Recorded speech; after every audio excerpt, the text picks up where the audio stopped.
Hai guys, welcome to Vival. Tugas kita bikin kamu tahu sesuatu yang baru cuma dalam waktu 5 menit aja. Kalian tahu nggak sih guys, di tengah-tengah hutan pegunungan tropis antara deretan pegunungan Andes di negara Peru, Amerika Selatan, ada sebuah wilayah bekas peradaban suku Inca yang kalau kita bahas lebih dalam lagi, ternyata spektakuler banget. Pasti pernah denger deh, namanya Machu Picchu.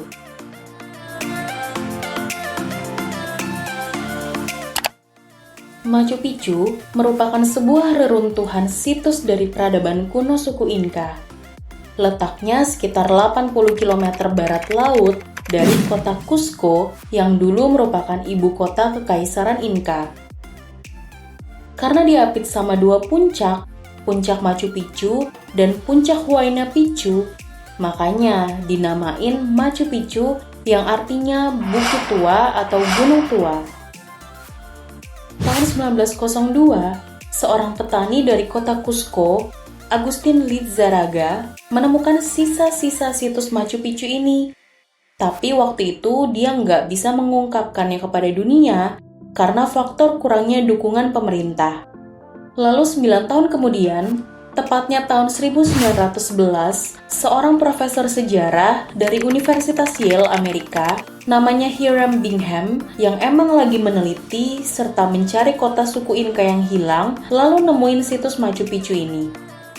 Setelah digali dan diteliti lebih dalam, diperkirakan situs bangunan Machu Picchu ini dibangun kira-kira sekitar tahun 1450 sesudah Masehi, pas lagi puncak jaya-jayanya Kekaisaran Inca oleh seorang penguasa hebat dan ternama mereka saat itu bernama Pachacuti Yupanqui.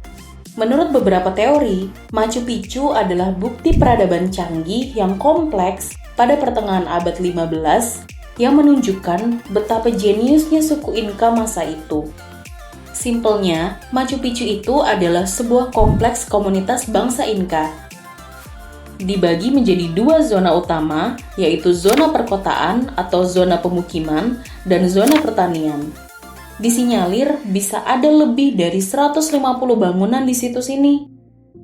Di dalamnya ada bangunan pemukiman, lapangan utama untuk kegiatan sosial, pemakaman, menara penjaga, kuil, terasering, sistem irigasi yang kompleks, bahkan sampai istana yang diduga menjadi salah satu tempat peristirahatan Raja Pachacuti.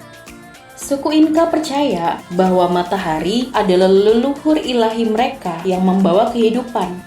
Mereka percaya makin dekat posisi mereka dengan matahari, praktik studi astronomi bakal jadi lebih baik.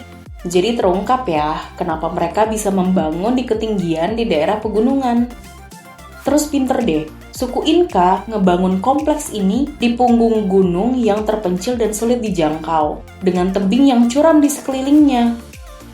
Walaupun dikelilingi oleh sungai Urubamba di bawahnya, tapi sungai ini melengkung di sekitar gunung tempat Machu Picchu berada, jadi sulit dinavigasi sehingga posisi mereka sulit ditemukan oleh bangsa lain.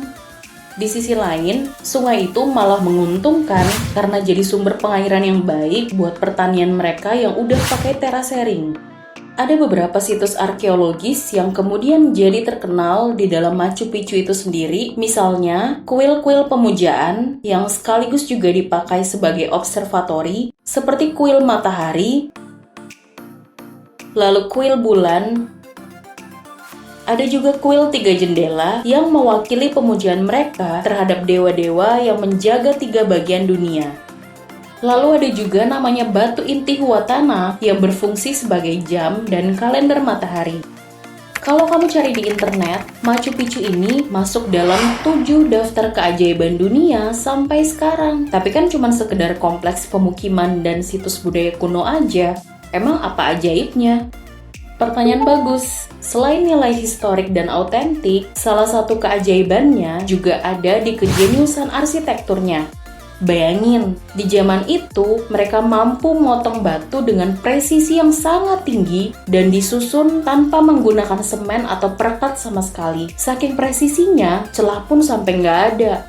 Bahkan rambut atau kertas aja nggak bisa diselipin di antara sambungan batu-batu itu. Epicnya lagi, bangunan yang dari batu nggak disemen tadi itu tahan gempa, padahal Peru itu negara rawan gempa. Pencapaian teknik luar biasa banget di masa itu. Jadi gimana menurut kalian? Komen dong, berikutnya kalian pengen bahas apa lagi nih? Sampai ketemu di 5 menit berikutnya.